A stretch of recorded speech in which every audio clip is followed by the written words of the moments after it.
Irmãos, podem tomar os seus assentos em nome de Jesus. Quero convidar todos os irmãos que abrem suas Bíblias na primeira carta aos Coríntios, capítulo de número 5.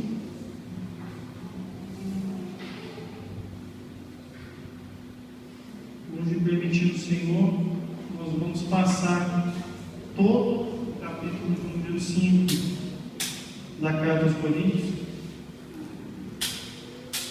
Parece que foi ontem, né, meus irmãos, que nós começamos, já estamos aqui no capítulo 5. Eu tenho certeza que o Senhor Jesus vai falar ao nosso coração de uma forma tremenda através desse texto.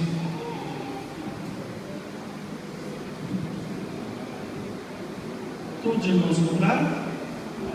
A palavra do Senhor diz assim: agora estão dizendo que há entre vocês uma imoralidade sexual tão grande que nem mesmo os pagãos seriam capazes de praticar.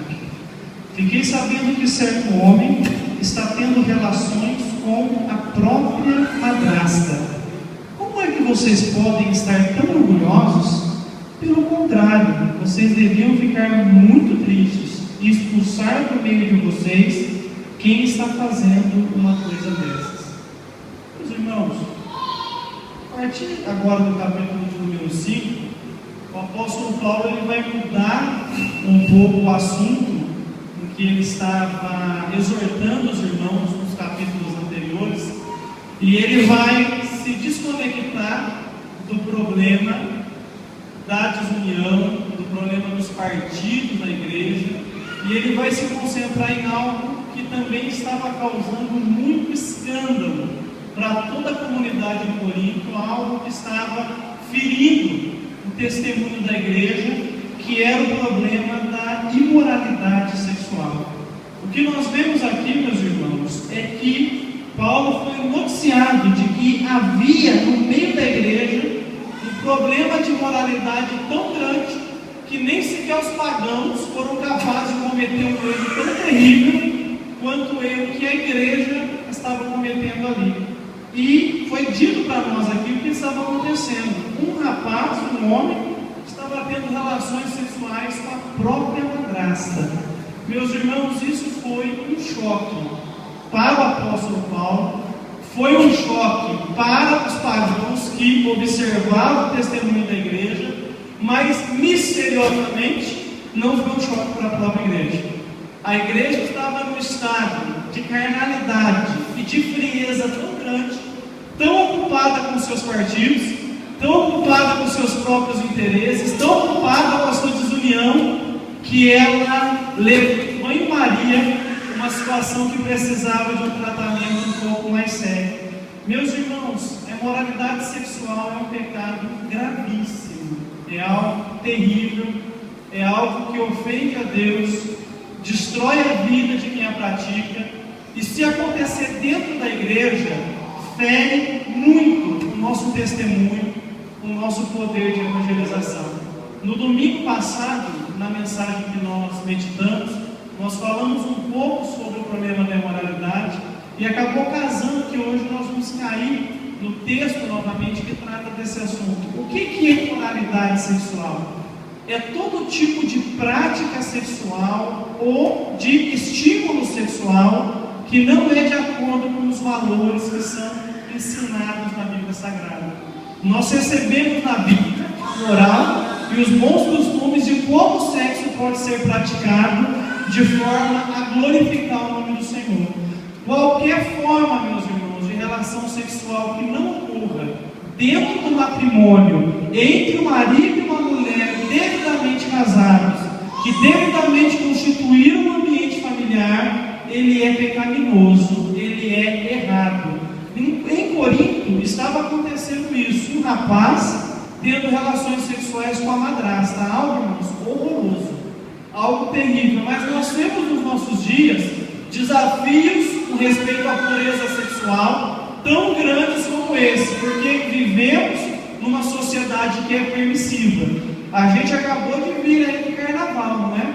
E muitas vidas foram ceifadas nesse período de festa, entre aspas, porque não é festa, E isso que aconteceu na nossa nação é o inferno, meus irmãos. É algo que eu tenho certeza que faz o coração de nosso Senhor sangrar, porque nós vamos ver o bom propósito que Deus tem com a humanidade, com respeito à sexualidade, sendo completamente distorcido, sendo completamente destruído, em prol de uma suposta liberdade que não liberta ninguém, só escraviza.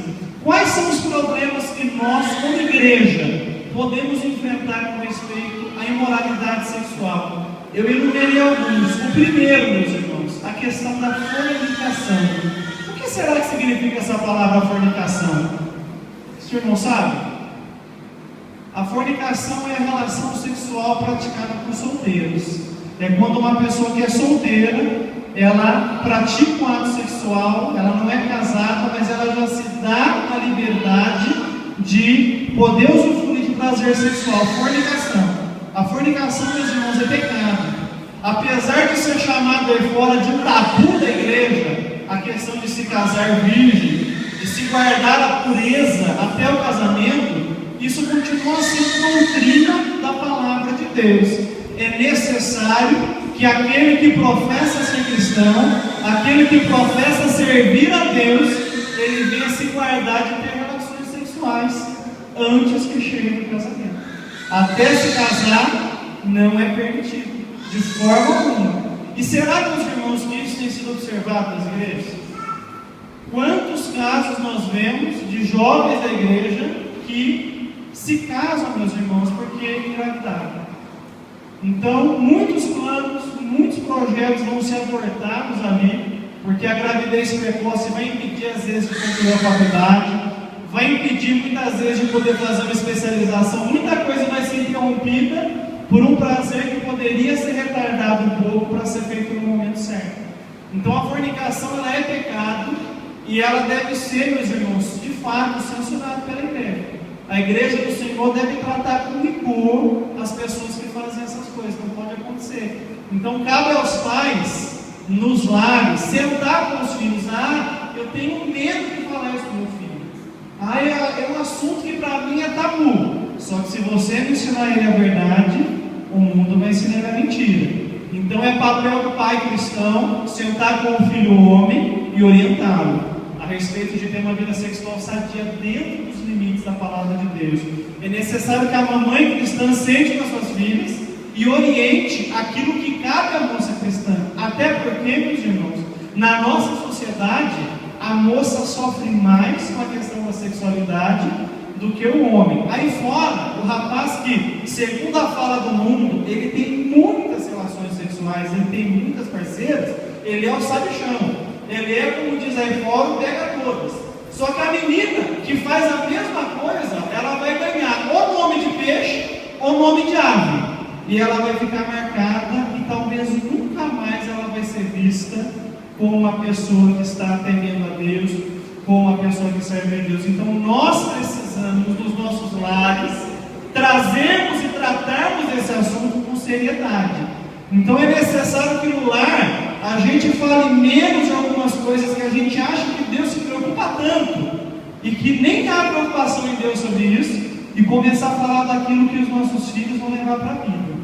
E esse é um assunto que precisa ser tratado. Então a fornicação é o primeiro desafio que a igreja tem com respeito à imoralidade sexual. Se aqui no nosso meio houver algum solteiro que tem aceitado esse comportamento, tem praticado sexo fora do casamento, eu preciso advertir que você está pecando, você está a passos largos para a condenação, não tem esperança de vida eterna para você. Se você não se arrepender disso e não procurar o perdão do Senhor Jesus Cristo e abandonar esse pecado, é sério. O segundo problema de moralidade sexual, meus irmãos, é o adultério. O que é o adultério? É quando a aliança do matrimônio é rompida, quando uma das partes procura um outro parceiro sexual.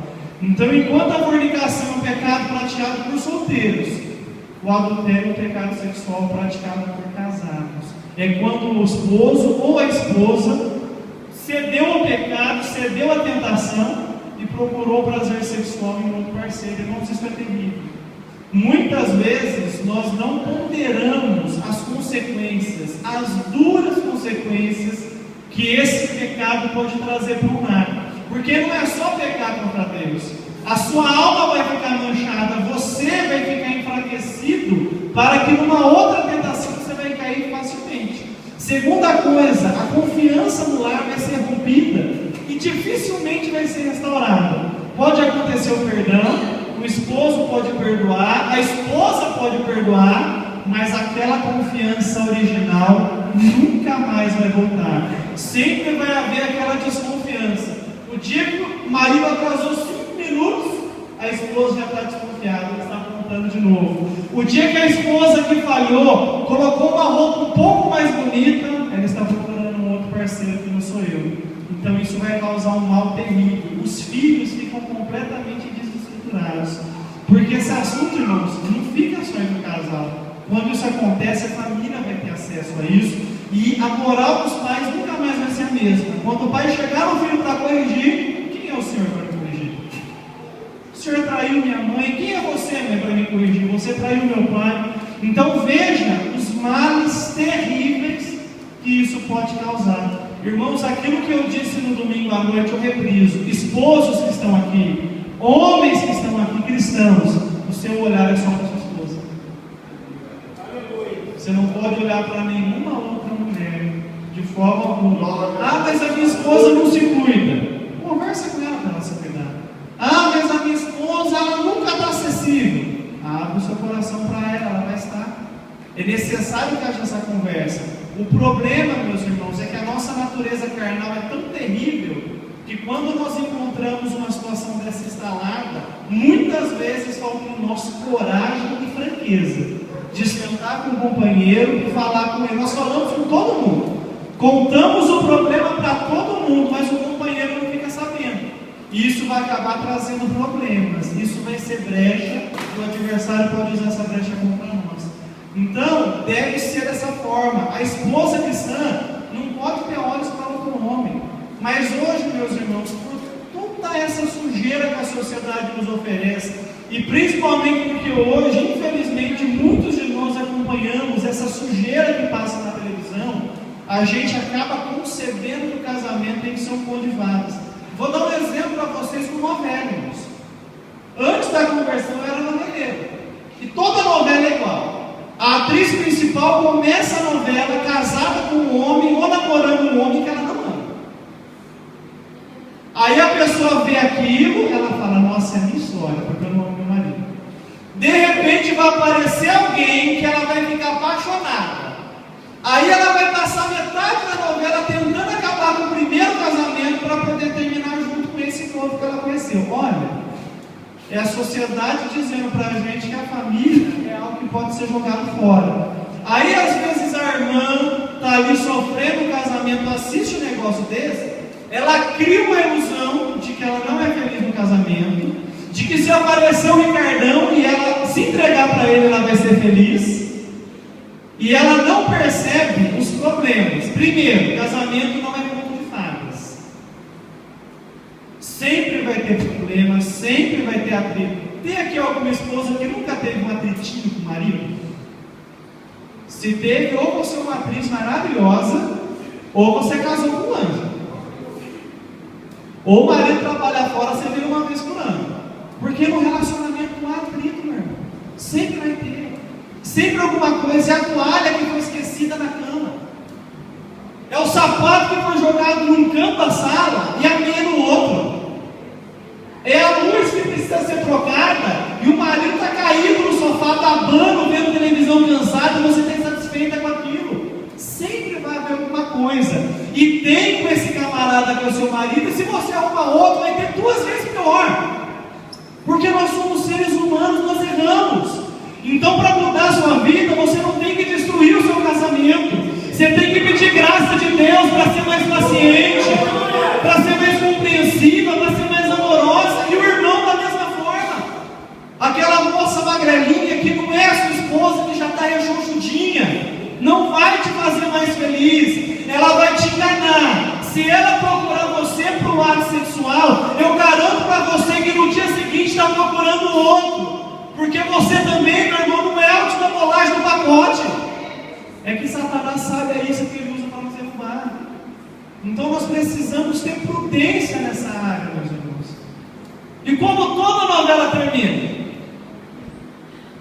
A mocinha arrumou o Ricardão, acabou com a família dela, acabou com os filhos, mas ela está feliz no final. Oh, mentira do diabo, que tem enganado muitos cristãos.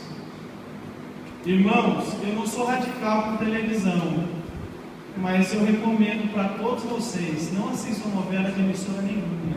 É lixo. É lixo. É escola para condicionar vocês a aceitar comportamento permissivo. Não assista isso não. Procura coisa educativa para assistir, se você não consegue ficar sem ela. Procura um programa de documentário, procura coisas que possam trazer conhecimento para você. Não esse lixo que te prende e rouba o seu tempo.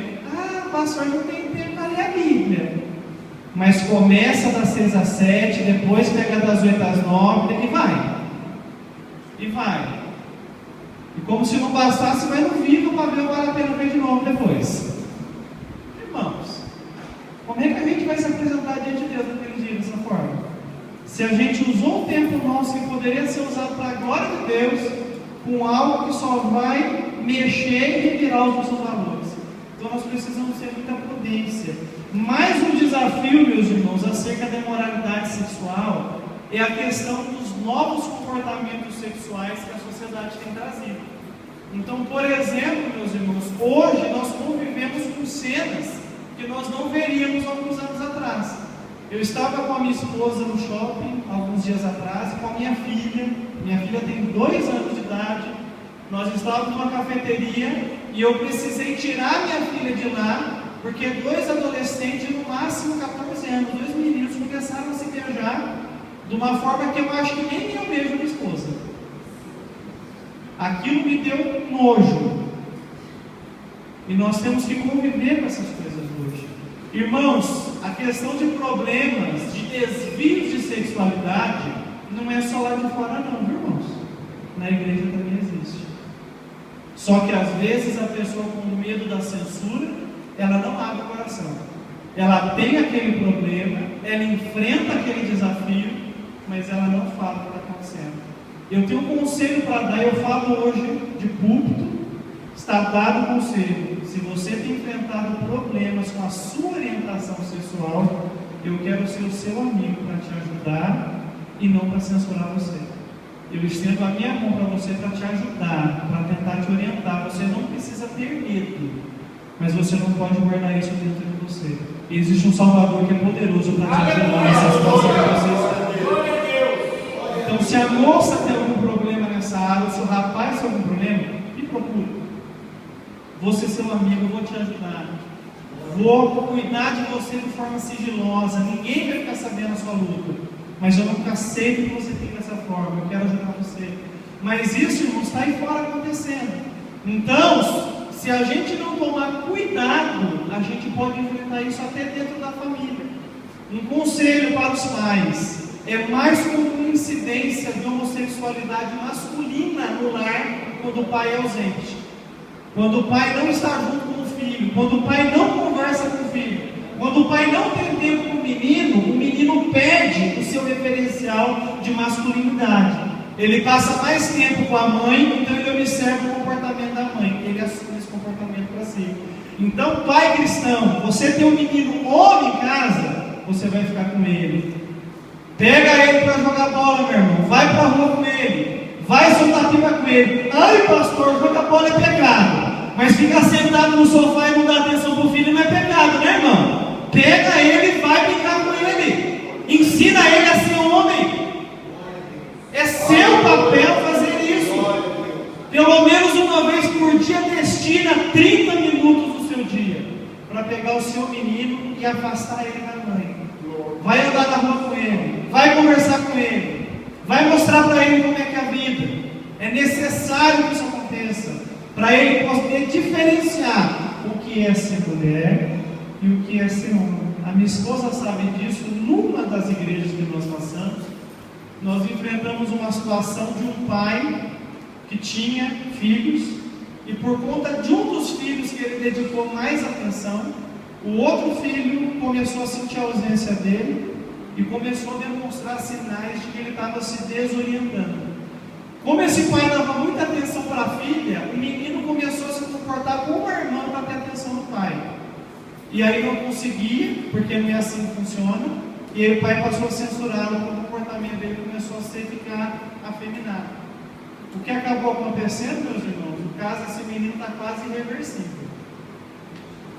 Algo, se o pai tivesse, talvez, tido orientação, talvez tivesse passado mais tempo, talvez tivesse percebido quando começou, poderia ser revertido. Isso pode acontecer com a gente aqui, meus irmãos. Ah, mas o Espírito Santo está na igreja. Glória a Deus, tá? Mas se a gente não cumprir o nosso papel de pai e de mãe, ensinando os valores, estando junto, não há o que o Espírito Santo possa fazer. Ele faz o que nós não podemos fazer. O que nós podemos fazer, nós devemos fazer para a glória de Deus. A maior incidência de homossexualidade feminina é quando as meninas são vítimas de abuso. Às vezes um amiguinho da escola forçou a menina, às vezes um familiar você não viu forçou a menina, e ela passa a sentir nojo de homem, ódio de homem.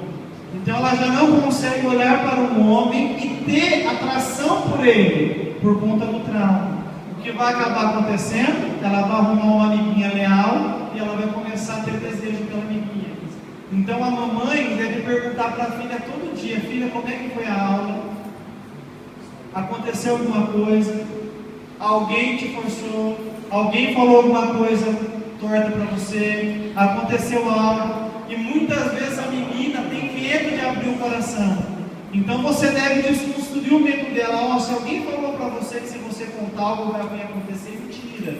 Não vai acontecer, a gente está aqui com você. Mas converse com seus filhos diariamente. Um dia que você não conversou com seu filho, tenha certeza que o diabo conversou com ele. Tenha certeza. Por uma tentação, por um amigo, por um programa de televisão. E se você não tomar cuidado, você pode perder o seu filho dentro da igreja, dentro de casa, porque você estava tão ocupado com tantas coisas que você se esqueceu do seu maior papel. É ser um pai, uma mãe que forma filhos para amanhã, para agora, no nome do Senhor Jesus Cristo. Amém, meus irmãos? Então esses são desafios de moralidade sexual. Mais um que a igreja pode enfrentar, meus irmãos: pornografia, que é um câncer, ninguém descobre, ninguém vê, demora para aparecer.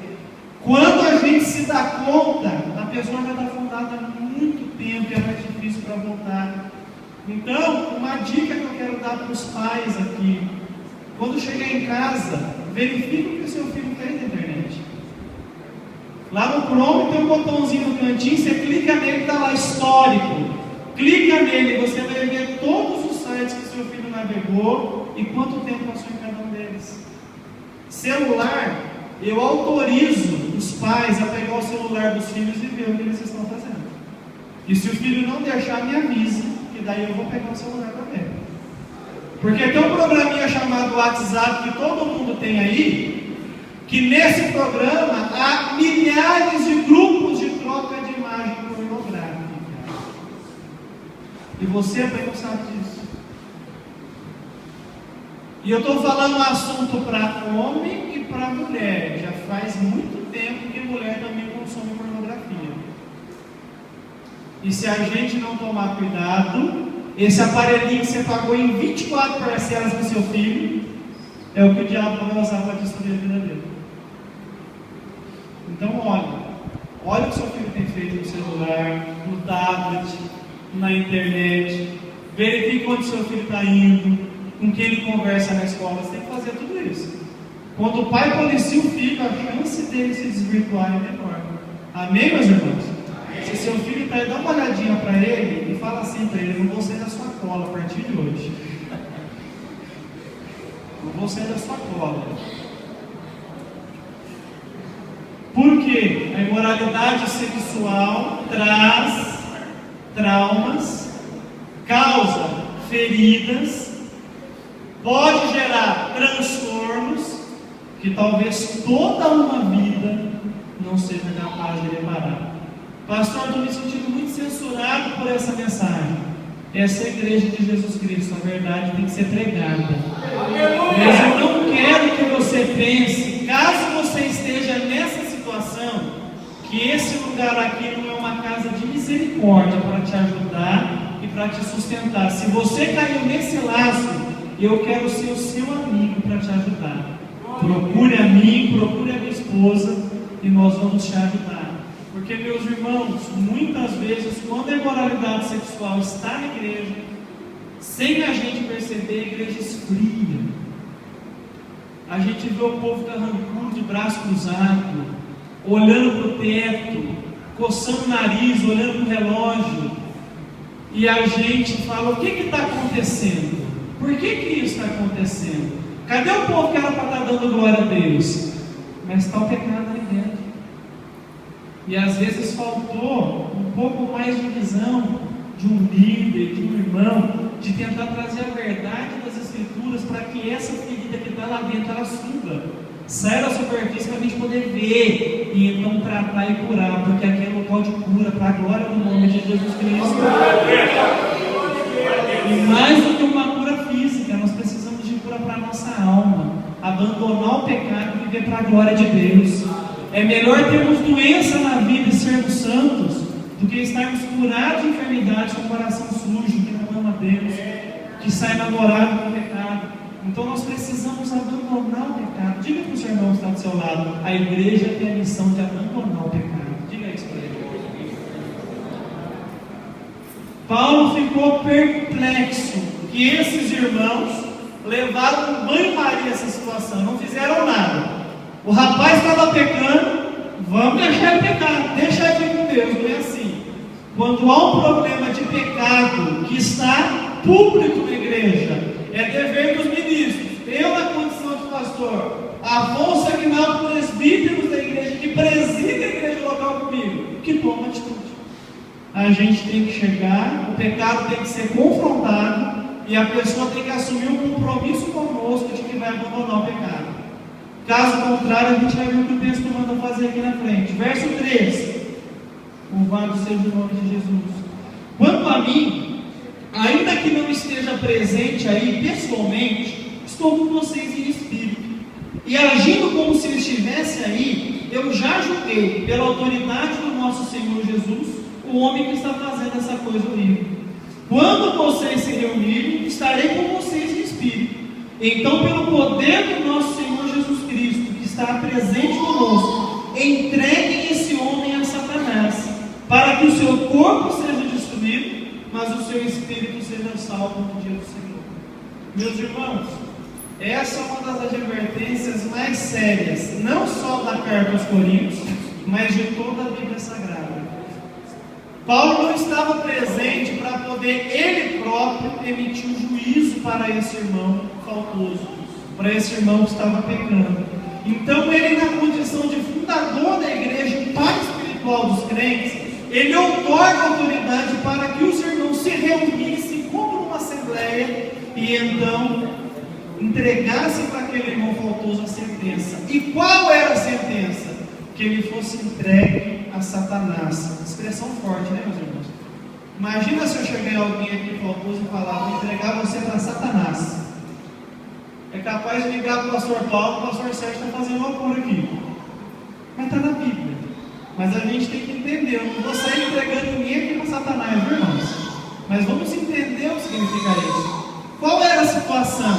Uma pessoa que estava abertamente na prática do pecado, correto?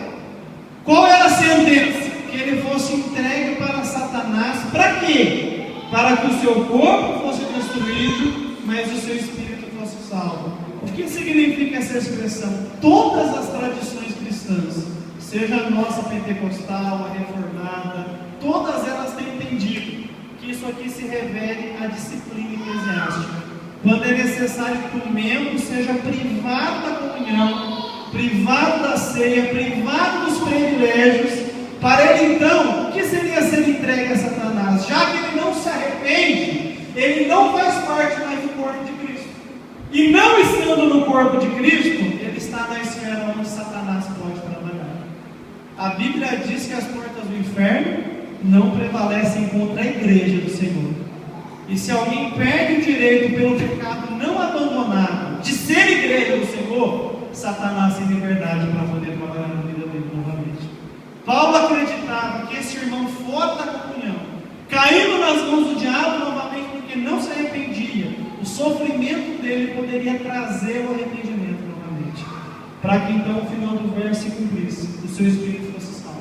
Ele caísse em si no mundo que ele estava perdendo por conta do pecado, e ele então se arrependesse para novamente estar em comunhão com o Senhor Jesus Cristo e com a sua igreja.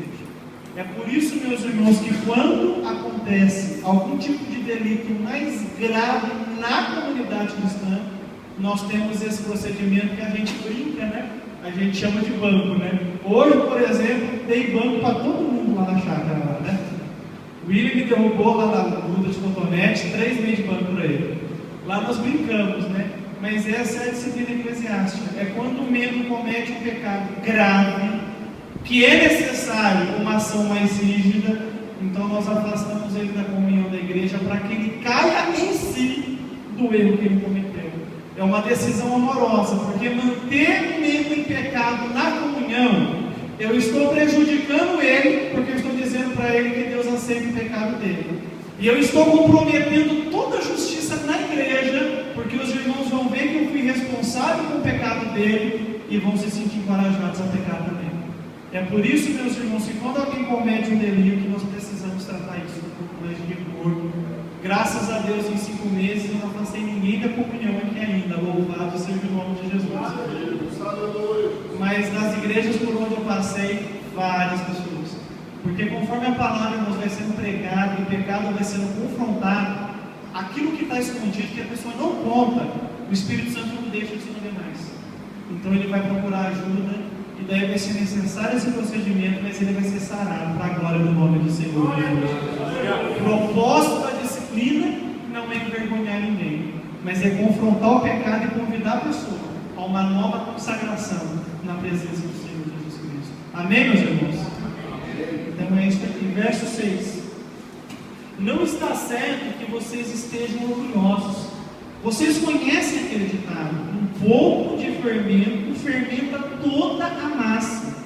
Meus irmãos, quando o pecado ele permanece livre dentro da comunidade, ele vai contagiar alguém.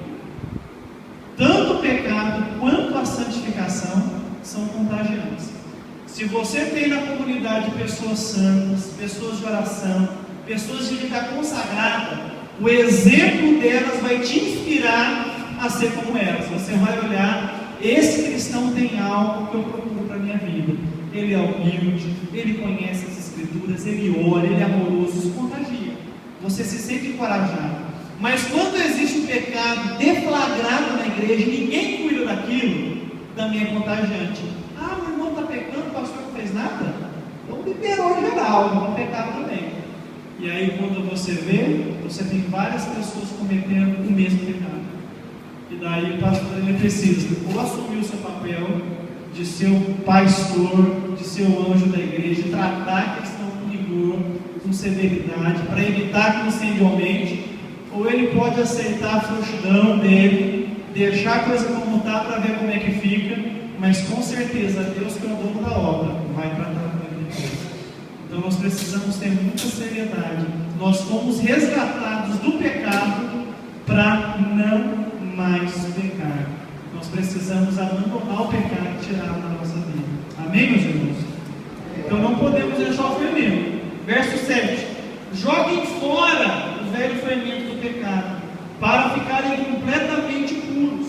Aí vocês serão como massa nova e sem fermento, como vocês de fato já são.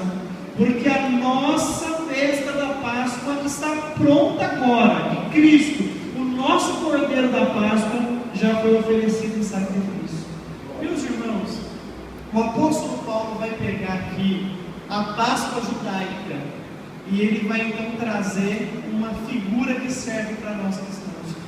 Quando o judeu ia comemorar a Páscoa, ele precisava por 7 dias não comer nenhum alimento que tivesse fermento, porque o fermento, tanto na teologia como na cultura judaica, representava o pecado.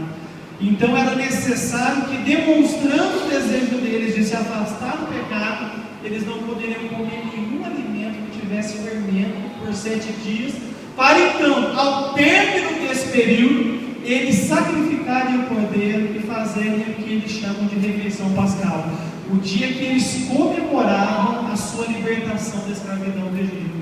Então Paulo pega essa festa e ele mostra que nós precisamos fazer isso, porque Israel teve a sua Páscoa com os animais que eles sacrificavam. A Páscoa do cristão está associada com o sacrifício perfeito de Jesus por todos nós. Se eles ficavam sem fermento 7 dias, a igreja precisa ficar sem fermento até que Jesus Cristo volte para nós. Nós precisamos lançar fora o velho fermento do pecado, lançar fora aquilo que ofende a santidade de Deus e que nos afasta da presença do Senhor. O pecado tem que ser abandonado, meus irmãos, porque a festa da Páscoa em Israel durava esse período de 7 dias. E acontecia, irmão Marcos, uma vez por ano só. A festa do cristão é contínua, porque Jesus morreu de uma vez por todas para nos salvar. O único sacrifício que ele ofereceu trouxe eterna redenção para toda a sua igreja, para todos aqueles que vão crer em seu nome santo. Então nós precisamos diariamente jogar fora o pecado da nossa vida. Irmãos, e abandonar o pecado não é uma coisa que você faz uma vez só na vida, não. Às vezes a gente pensa que os únicos pecados que a gente vai ter que abandonar é largar o cigarro, é parar de beber e parar de usar roupa indecente. Fez isso, não é? Já está tudo resolvido. Mas esses são os pecados, os maus hábitos que a gente vê. E aqueles que estão dentro do coração? Uma característica do fermento é que quando ele é embrulhado ali na massa, você joga o fermento e mexe, você não vê o fermento mais. Mas ele está ali. Assim é o pecado, irmãos. Ele não está visível, ele está aqui dentro. E se a gente deixar que ele vai fermentar, e ele vai trazer em nós aqueles maus comportamentos que eu preguei no domingo, e vão nos afastar da presença de Deus. Quantas pessoas se vestem com decência, mas tem uma língua tão grande que no dia da morte vai precisar de 2 caixões. Quantas pessoas pararam de beber, graças a Deus por isso, não é? Mas continua tendo comportamento de roda de bar, fala mal da vida de todo mundo, ninguém presta, só ela. Pecado. Quantas pessoas já não fumam mais, glória a Deus por isso, mas tem um vício pela quadradinha terrível. Chega em casa, dê a quadradinha e senta lá e deixa o cérebro cozinhar na frente da TV horas. Aí não ora, não lê a palavra, perde o culto de ensino porque vai ter um capítulo especial na novela, não é? E aí como é que vai ser naquele dia que Jesus vier nos buscar? O que você vai apresentar para Jesus? Ah, Senhor, não tem nenhuma alma para ti. Ah, Senhor, não me comprometi com nada que a minha igreja fazia. E o Salvador vai te falar, mas não perdi um capítulo da sua novela favorita. Quem tem ouvidos ouça o que o Espírito Santo diz à igreja. Nós precisamos ser uma comunidade consagrada ao Senhor, santa ao Senhor.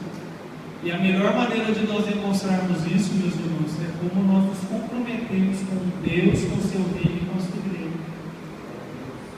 E tudo, meus irmãos, tudo feito com amor. O amor é o bem. O amor é aquilo que legitima que nós somos a igreja de Jesus Cristo, porque o amor é o maior mandamento.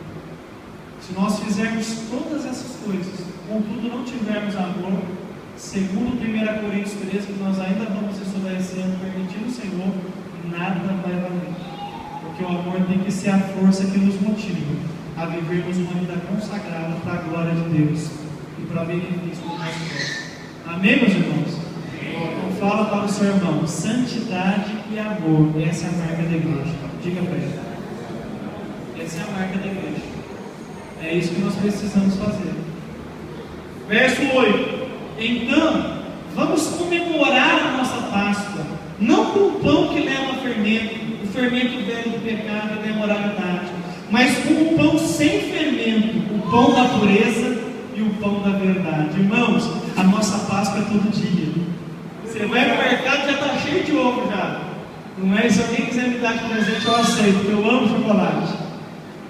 Pode trazer, eu como. Não, pastor, mas crente não pode comer ovo de chocolate. Irmãos, abandone esse fanatismo, essa superstição. Deixa de ser supersticioso. O sangue de Jesus é mais forte que o ovo, meus irmãos. Para com isso em nome de Jesus. Esse pensamento arcaico de gente supersticioso. Se eu perder minha salvação por causa do ovo, que valor que tem na cruz de Cristo? Ali na cruz ele venceu a morte, venceu os demônios, venceu o mal, venceu o meu pecado, venceu o meu eu, venceu tudo, meus irmãos. E tudo que eu faço para a glória dele. Então se trouxer, eu como para a glória dele. E se não trouxer, eu não como e fico mais para a glória dele também. Abandonar essa superstição, irmãos. Essas coisas que até aparentam espiritualidade, mas é uma baita na carnalidade. Falta de conhecimento da palavra. A nossa festa da Páscoa contínua. Jesus morreu de uma vez por todas. O sangue que ele derramou por mim purifica do pecado que eu cometi ontem, que eu cometi hoje, que eu vou cometer amanhã. A minha festa é para sempre, meus irmãos. Glórias a Deus. Porque ele foi crucificado por nós. E como que eu celebro a festa? Disse aqui Paulo: o fermento velho do pecado eu jogo fora. E agora eu vou celebrar a festa com pão sem fermento, o pão da pureza e o pão da verdade. A nossa festa é celebrada com pureza, porque nós somos purificados pelo sangue de Jesus Cristo. A antiga veste espiritual de pecado foi substituída por vestes de justiça para a glória do nome do Senhor. E agora eu tenho pureza na minha vida. Eu sou capaz de olhar para qualquer irmão da igreja e desejar o melhor para ele, porque eu fui purificado. Eu já não quero passar a perna mais em ninguém, porque eu fui purificado. Eu não quero ser desonesto mais, porque eu fui purificado. A minha festa é celebrada com pureza para a glória do nome de Jesus Cristo. Irmãos, é necessário pureza na nossa vida, pureza no viver, pureza no trato, pureza nos nossos relacionamentos, pureza na nossa mente. Pastor, tem lutado com a impureza, o que eu faço? Clame pelo poder do sangue de Jesus Cristo, porque se andarmos na luz como Ele na luz está, temos comunhão uns com os outros, e o sangue de Jesus Cristo nos purifica de todo pecado. Aleluia, aleluia, oh aleluia, irmãos, a igreja precisa de pureza. Quantas vezes a gente não consegue nem ser natural com as pessoas, porque a gente teme que elas vão pegar uma fala nossa e torcer. Aí a gente entra na igreja como se aqui fosse um campo de batalha.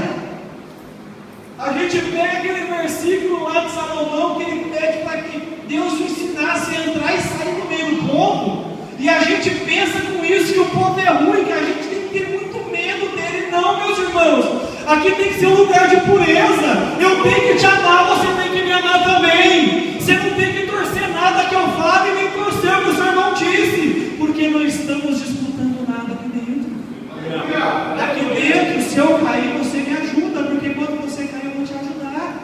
Nós estamos juntos aqui para a glória do nome de Jesus Cristo. Pureza no relacionamento da igreja, sem cobiça, sem más intenções. Precisamos que Deus nos ajude dessa forma, e precisamos celebrar também com o pão da verdade. Diga para o seu irmão: verdade. Igreja é lugar de verdade. Igreja é lugar de verdade. Não pode ter mentira aqui. Você não pode falar que ama o seu irmão e quando sair fora falar para a primeira pessoa que você encontrar que o seu irmão não presta. Isso é mentira. Isso você está ofendendo a santidade de Deus. Temos que ser verdadeiros. Gostei, gostei. Não gostei, não gostei. E falando com a pessoa envolvida. Falando com a pessoa envolvida. Ô William, eu não gostei da cotonetada que você deu na minha cabeça hoje. Está zunindo aqui ouvindo ainda. Verdade. Verdade. E eu sei também que eu segurei o cotonete para acertar a sua barriga. Eu reconheço o meu pecado aqui perante o povo de Deus. Verdade. Verdade. Verdade no relacionamento. Às vezes chega no líder, olha, eu estou orando por você, para Deus te usar. Mas quando encontra a rodinha, né? Das bombocas, minha irmã está fazendo tudo na carne, não tem nada de Deus lá. Eu acho que eu não preciso lembrar essa igreja que é me ensinada que o pai da mentira é o diabo. E tem muita gente que se diz de Deus, mas por causa da falsidade se faz filho do diabo. Pessoas que não são leais, que a gente não pode confiar. O que ela fala na sua frente, ela não sustenta na sua costa. Que Deus tenha misericórdia da nossa vida, meus irmãos. Porque com o tom de mentira a gente não celebra a Páscoa cristã. Ela é celebrada com o tom da verdade, transparência, franqueza. Franqueza. Diga para o seu irmão, precisamos ser francos uns com os outros. E ser franco não significa que nós temos que aceitar a sua opinião. Mas você tem o direito de mentir. E eu sempre digo, irmãos, o irmão que tem o direito de falar tem o dever de ouvir. Porque tem gente que diz que é sincero. Não, pastor, eu sou sincero. E fala, parece um metralhador. Aí quando você vai falar algumas verdades para ele, não, irmão, sou pessoa de oração, hein? Ó, mexe comigo que eu sou ungido de Deus. Ungido vingativo, sabor de mel que não conhece o Evangelho de Jesus Cristo. Você pode falar, mas não pode ouvir? Vai orar, meu irmão, em nome de Jesus. Glória a Deus. Só quer falar? Só quer se achar meu ouvir? Não quer? Que o Senhor Jesus tenha misericórdia da tua vida. Acontece isso na igreja, irmãos?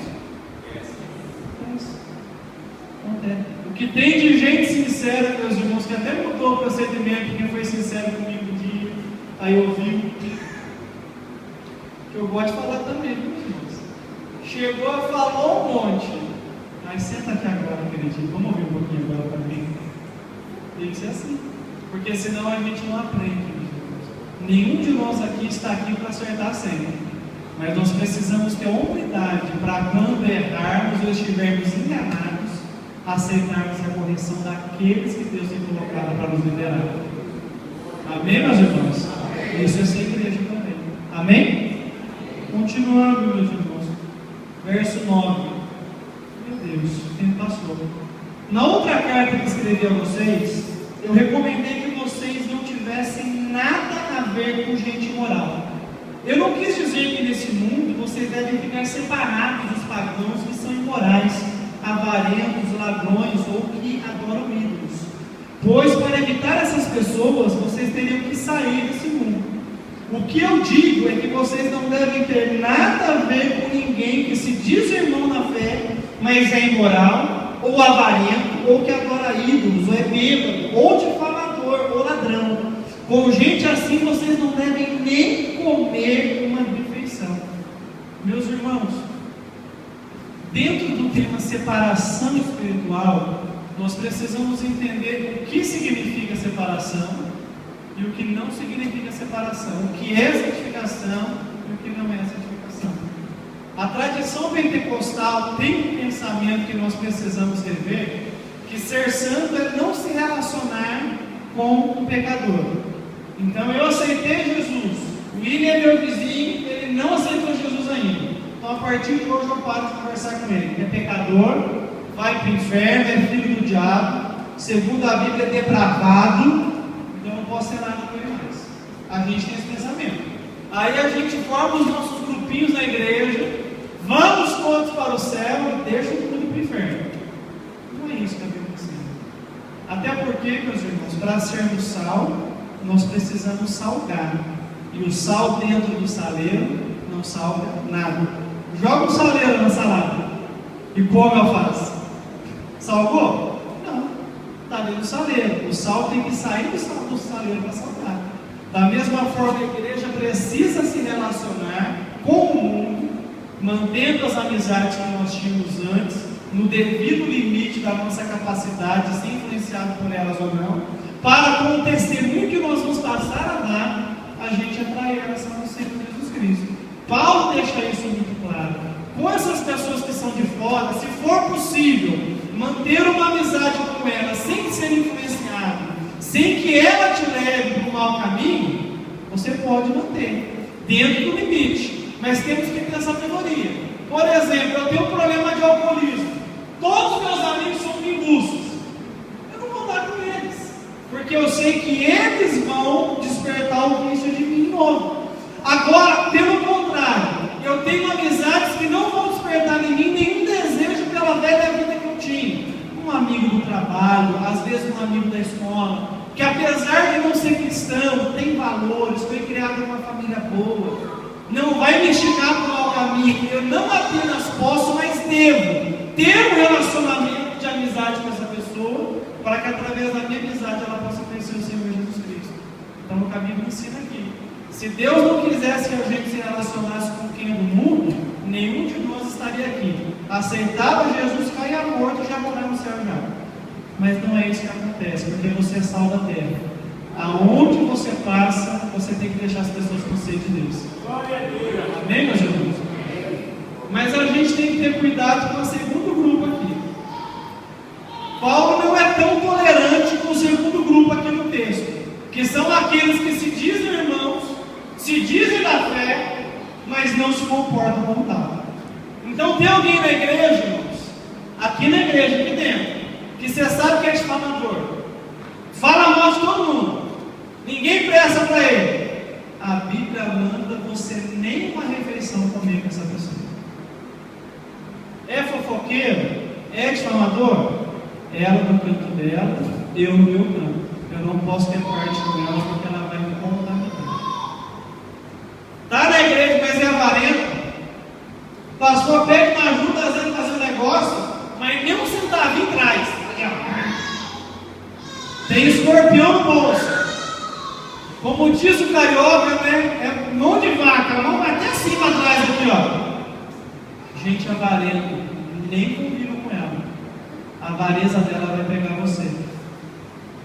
Então, quando a pessoa se diz cristão, mas é uma fraude, porque ela não se comporta como tal, nós precisamos isolar essa pessoa para que ela não destrua a nossa unidade espiritual.